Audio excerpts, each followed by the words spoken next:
What's up, everyone? Glad to see you guys back. I am out here on my farm in Bolton and came out here to work on the track hoe, or just kind of get an idea of what tools I'm gonna need. Drove my pickup, so I don't have a whole lot of tools here. Got my little box I keep around with me in here, but I don't think that I've got any big Allens, and I'm pretty certain it's probably gonna take Allens. I need to add that in this box. Kind of got basic tools, and yeah, I'm lacking today. All right, well, let's walk over here, go check out the track hoe. I got the drone, gonna do a little flying footage, show you kind of what we're working with here on this farm and what we lack, which is still a lot. And I got to give a shout out to the cats. I got a garbage bags in here to take off to the dump, and I love it when the cats tear open my garbage bag and drag food out into the back end of my truck. I mean, I don't know about you guys, but it just makes me happy when they do that. Hey, look at that. My DeWalt box is made in Israel. It's kind of interesting. I don't know that I hardly ever seen anything made in Israel. It's better than China, so. All right, guys, I appreciate y'all for tuning in. It is kind of the afternoon day. I'm so torn on what to do. I keep telling y'all that I'm gonna sell this track hoe, gonna do this, gonna do that. Honestly, I've got so much track hoe work left to do. Get the bills paid. We'll see. I haven't really decided yet what I'm gonna do. I just keep bouncing all kinds of ideas around in my head, and they sound good at the time, and then I remember, I've got a lot of stuff I got to do out here. Realistically, on this farm, I probably lack, maybe 80 acres. We still lack a bunch, and it's wet. You can see this is going to take a lot of work. So like all of this right here, everything you see, all that out there, that was all solid trees when I bought this place. and we managed to get it going, get it fixed. I've probably got close to 10 acres clear here that really it just needs to have a bulldozer sweep it and then pull a disc over it and get it ready to work. Plan to have all this worked this coming season, and I put a culvert in over there several weeks ago. Put a culvert in, got it ready, or got it where you can cross it. So I got probably 5 or 6 acres over there. So realistically, we're gonna have around 60 acres probably that we can farm out here. I think if my math is mathing. My math is not mathing. It'd be about 50 acres ready right now. But the track hoe here is out of commission currently, and it just needs two hoses repaired. Of course, it blew pretty much every bit of oil out. It got pretty rowdy for just a little bit because it was kind of smoking and a little bit of fire. I saw some flames, kind of scared me, but it turned out it was just a little oil. It jumped on the manifold or spilled back onto the manifold, and from all that I can see, there was no damage done to the track hoe. It was just burning oil off the manifold. Oh gosh, try to get up here. But there is one of the culprits. The first hose is up top up there. Crap, I should have brought I got a couple of crescent wrenches. I think that would have got that one off. This other one's gonna be the one that's gonna be kind of a pain in the butt. You can see it right here. Oh. So see that line that's clearly not supposed to look like that? That's blown. It runs way up underneath there. I have not assessed to see how far up underneath here it runs. Hell, There's some chewing tobacco in there. See that? I ain't had any chaw in a while. I just had a bunch of lunch, or well, just ate my lunch. It's always kind of nice to have some chaw after lunch. I think I might have me a little bit. Now the other one, the hose, is a short hose, be a real easy fix. I'll probably end up taking this shield off right here, and then I'll be able to look up underneath there, hopefully see where this goes.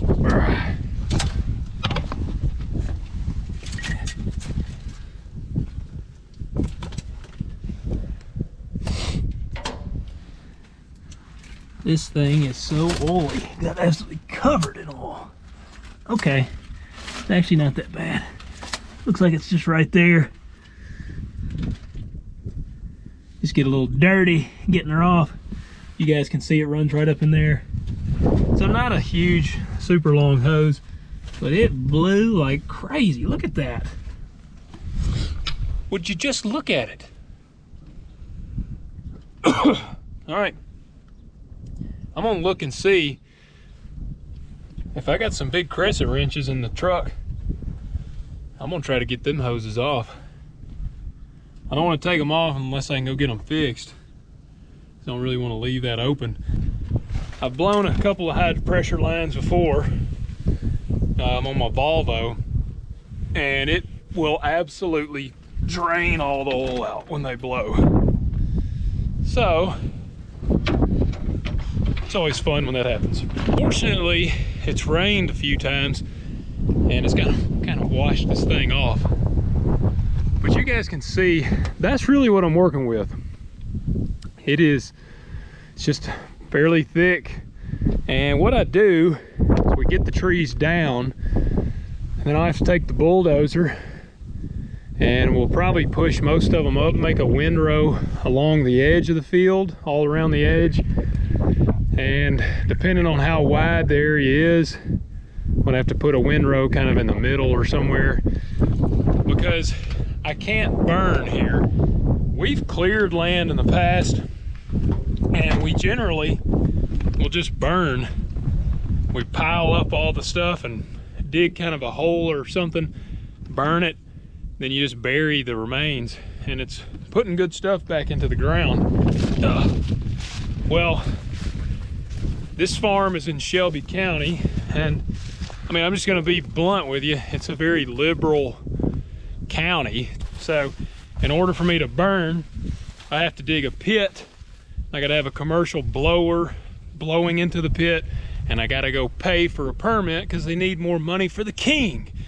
But you know, that might sound all great, like, yeah, you know, let's dig a pit, do that. This farm is 130 acres of basically solid just trees. And do you know how many pits I'd have to dig? Do you know how many blowers I'd have to have? It's unreasonable to ask. And it's funny because in our nearby county where we've cleared, you pile them up, watch it, call the fire department, and they tell you to have fun, pretty much, just watch it.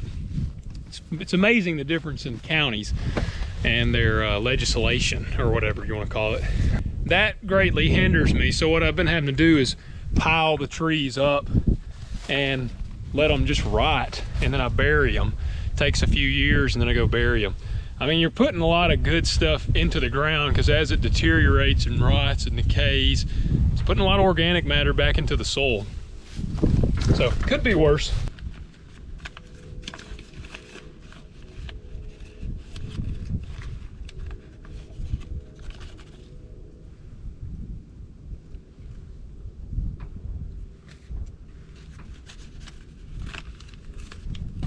Take that with us. It used to be Red Man. Now it's called America's Best. That's kind of goofy. I just feel like nobody was offended by Red Man. Whatever. Okay, so what you guys see in here is the field itself.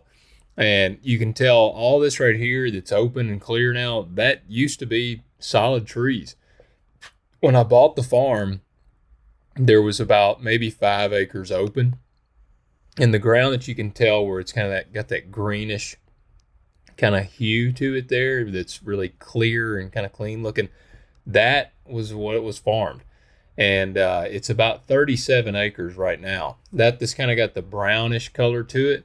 That's where I've been in the process of clearing, trying to get it get it prepared for this next season. And you can kind of see the windrows where the trees are kind of piled up right there.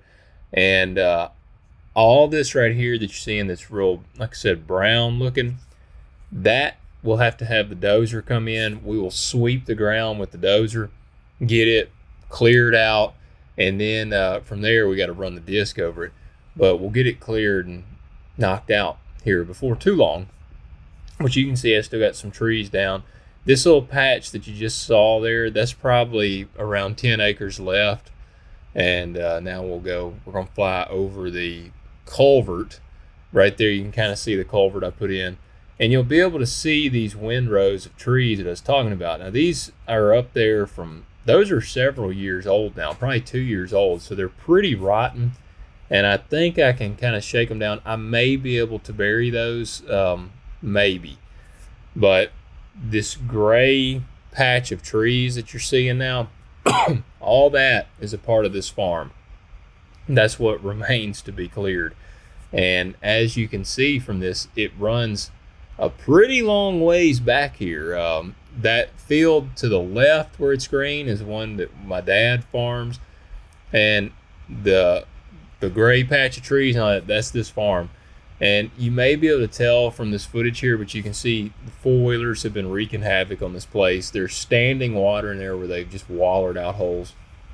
It's very frustrating. Why I don't want four-wheelers on the place. But it runs all the way back here to the back. Yeah, and this patch of trees you see, that's all what remains to be cleared. And that big rectangle shape, that's where it runs all the way back. It's a lot of acres still to go. And so now we'll just do a little acrobatic flying here, show you there's the dozer, the dresser, and then we get back into the field here. And like I said, it's pretty wild. I mean, this that you see was everything that's clear once had trees on it. And so it's pretty wild to see kind of the before and after. It's actually extremely rewarding to see the before and after, because frankly, it feels very daunting. When I bought this place, it was kind of like, man, I'm never going to get this thing clear. And then you just slowly chip away at it, and eventually you got a pretty dang nice farm on your hands from all the work you've done. So it's nice to sit back and see what you've accomplished. But that's kind of an aerial bird's eye view of what we're working with here. And yeah, it's a job. It's been very slow. I bought this farm probably about 5 years ago, and so you can see how long it takes to really get one clear. I'm honestly kind of ashamed to admit this. I got one crescent wrench, and it ain't big enough. It's a 10-inch. I mean, things are definitely gonna be bigger than that. So I don't even have a big enough crescent wrench. That's kind of embarrassing, guys. I'm a farmer. Now, to my defense, I'm typically in my service truck, and I got every tool known to man in that thing. Obviously, y'all can tell that I had corn out here this past year. Well, I just leave it standing. I will not come in and work this ground up. I'll plant straight into it just like this. But look at all the awesome organic material this puts back into the soil. You got all the husks that they'll rot and go into the ground. The stalks, they rot, deteriorate, and go into the ground. It's just awesome for the soil. And some people think they have to come in and hit the ground with something like a turbo till or Kelly's Diamond, whatever, to knock the stalks down. A good no-till planter should plant right through it. I have never worked up my ground behind the corn like this. It always does really good. Actually, my beans behind corn always do freaking phenomenal. It's not pretty to look at, but man, it's good for the ground. I'm gonna see if the old Volvo will crank up, kind of let it run for a little bit. I got to pull the top cylinder off of it. Obviously I won't be doing that today because I'm going to need the Deere in order to do that.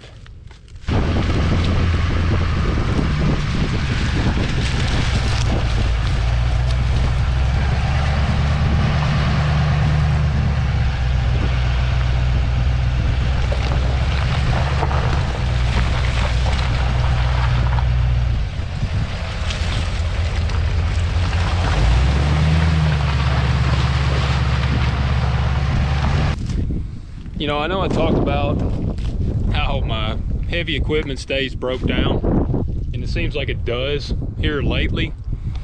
But I gotta say, this track hoe has been a great purchase right here.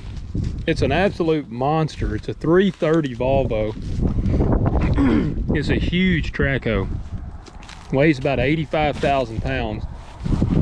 And it's been an absolute workhorse out here. Again, because all that was solid trees. They're gone over there, solid trees. I mean, and when I bought it, I had the thumb put on it. I just run manual thumbs because it's cheaper than a hydraulic thumb. And honestly, it's not a problem for me. And also running a manual thumb like that, it's just less stuff to go wrong. There's no extra hydraulic hoses running that can start leaking. But that cylinder there, we believe, is the problem. If I were to crank it up and try to move it, it'll get to where it can't even extend that out anymore. The guy he may have had to back up to get it out there. I wouldn't mind trying to raise that bucket up so that it don't just sit there and hold water. But he said it had a lot of metal in the oil. So this thing is in pretty bad shape right now. We're hoping that it's just that top cylinder. I'm gonna pull it off. We got a machine shop out in Memphis that I'm gonna take it to, get them to go through it.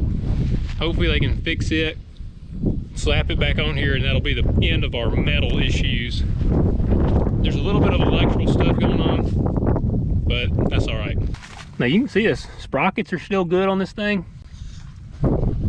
It's only got like, I think like 4,000 hours on it. It had pretty low hours. Honestly, the fact that it was so huge hurt it. But it's great for what I want. But let's see if Bertha here will fire up. Let's see if she'll crank. Fired right up. You may start throwing an alarm. Yep. I'm gonna just see if I can raise that bucket up.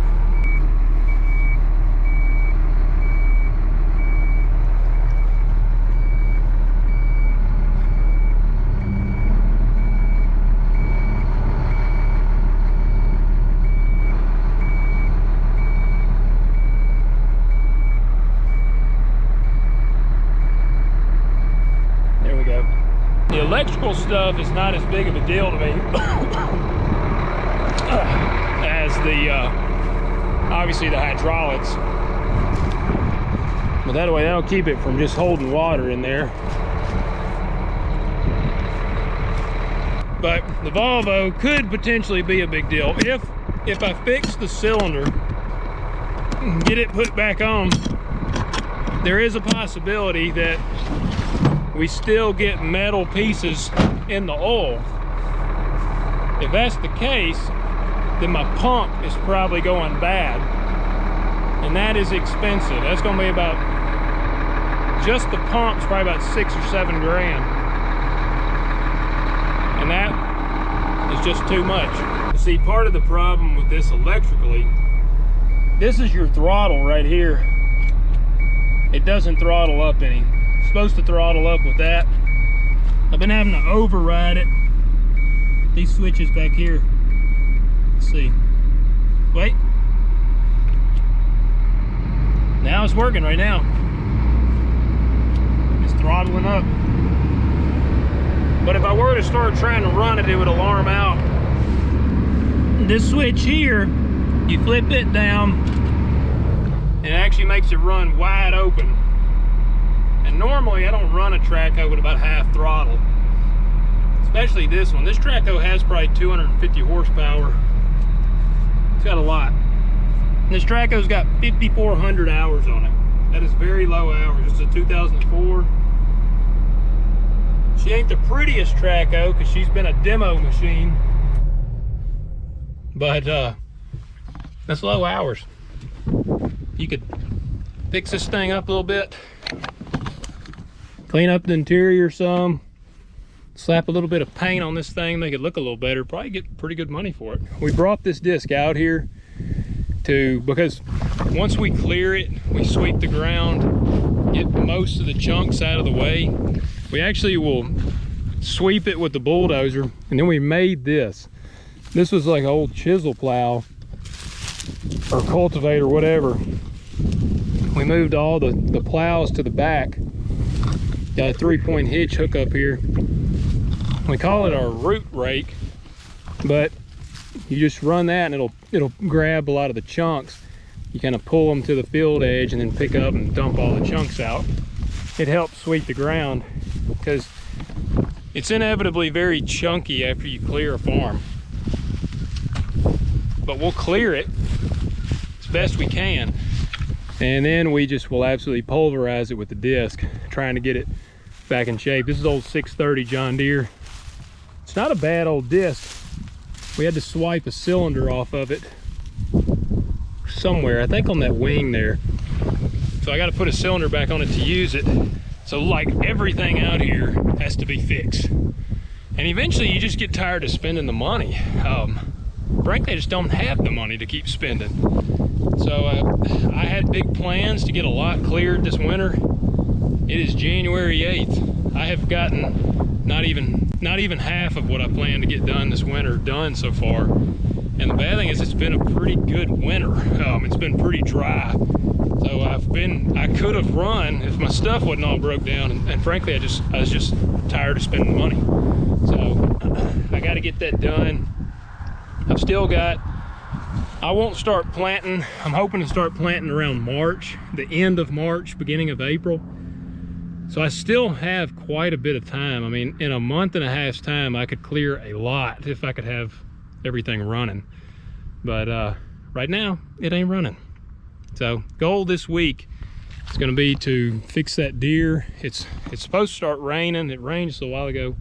If it ain't pouring down rain tomorrow, I'm gonna come out here probably with my side-by-side and my service truck, try to get those hoses off, get them fixed, and then get those back on there and walk that track up here, pull that cylinder off. It's not a lot to take it off. It's just a humongous cylinder. The guy from Volvo actually said that he will typically dig a hole and stick that down in there so that the cylinder's like right there at the ground. And I don't know, that may be the way to do it, but I got to pull that cylinder off. I know inevitably somebody's watching this and they're thinking, dude, why are you doing that, all this, that wildlife territory you're removing and tearing up, taking down these trees and all this stuff? This farm was farmed about 14, well, probably 15, 16 years ago now. Every bit of this was farmed. This was actually a really highly productive cotton farm, and somebody bought it to subdivide. That's why it has an $80,000 concrete bridge on it up there. This ground is really wet. I mean, you can see water standing right there and right there. It's pretty swampy because it's kind of somewhat Loosahachie bottom ground, and it did not perk, and inevitably they let the bank just take the ground back. So a bank in Nashville had actually owned this. We farmed the ground right beside it, and it was really grown up, and I kept looking at it, and I'm a young farmer. The opportunities are hard. They're hard to come by. This bank had been sitting on this thing. They had it for sale, and they had the price up kind of high. And next year I watched, price came down. I watched again, next year price came down, and they just kept bumping it down. And finally I was like, I feel like I could get this place pretty cheap. And so I just made an offer and they took it, and I did get it pretty cheap. So cheap that if I ever actually finish clearing this farm, it will actually pay for itself, and that is a really rare thing to get. Today, it's almost impossible to find land that will pay for itself with as expensive as land has gotten. So this farm will be a very, very good investment once it's clear. But I've had to spend a freaking fortune getting this thing clear. I mean, I literally bought that track hoe for this place and fixed up the bulldozer. That's my dad's old bulldozer. I fixed it up, put new sprockets on it, new idler. And so I have a lot of money in this place once it's done. And even if you just count fuel that we're running on there, but when it's done, it will be a very good investment. But I'm just putting it back into production. And actually I see way more deer now than I did beforehand, because when you do clear it, when it's as thick as it is, there is cover for wildlife, but there's really no vegetation for them to eat. And you can see, I mean, we're in wintertime, you can see some green in there. I actually did put cover crop down on here. They were late getting it flown on. Like you can see here is some of the cover crop. There's supposed to be quite a bit of cover crop out here, but again, they were kind of late putting it down, and I had actually shelled the corn already, so it just did not get a good cover down. Typically, if I can get the cover crop flown on before I shell or cut the beans, it'll actually come up really well. But since it was late, it did not come up really well. It would be a lot greener out here, a lot prettier to look at, but there is some green out there that you can see, and that's mostly due to cover crop. But it's just a work in progress. Again, when you're a small farmer trying to get into the game, you gotta do some risky stuff like that, and buying a farm that you're gonna have to work on a lot kind of comes with the territory. I'll tell you something that'll hurt your feelings. At least it hurts mine anyways.